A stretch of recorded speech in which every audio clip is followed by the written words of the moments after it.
Чүй облусунун Бишкек шаарында Кыргыз мамлекеттик юридикалык академиянын кафедра башчысы Конурбекова Гульнура Нурдиновнанын 28-июнь өздүк майрамы жана ошондой эле юридикалык академия илимдеринин кандидаты наамына ээ болуш менен чын жүрөгүбүздөн куттуктайбыз.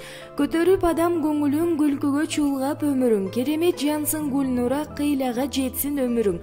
Алтыным Гульнура, сага жана сенин үй бүлөңө биздин каалоо тилектерибиз чексиз. Ден соолугуң бекем болуп, аман бол. Өмүрүңө Аллахым береке берсин. Ишиңде ийгиликтер коштоп турсун дайыма. Жакшылыктар өзүңдө жандап жүрсүн. Эч нерседен кем болбо. Жүзүңдө күлкү, жүрөгүңдө кубанычтар жайнап турсун. Ата-эне, бир туугандарың менен бар бол. Биз сени менен сыймыктанабыз деп Москва шаарынан Анара эжеси жана Марат жездеси куттукташат. Жашоодо кымбатым алтындай бир тууганым,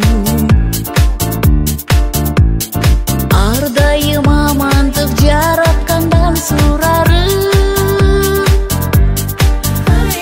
Сый менен толтуруп тагдырдым бул барагын, сырдашып сен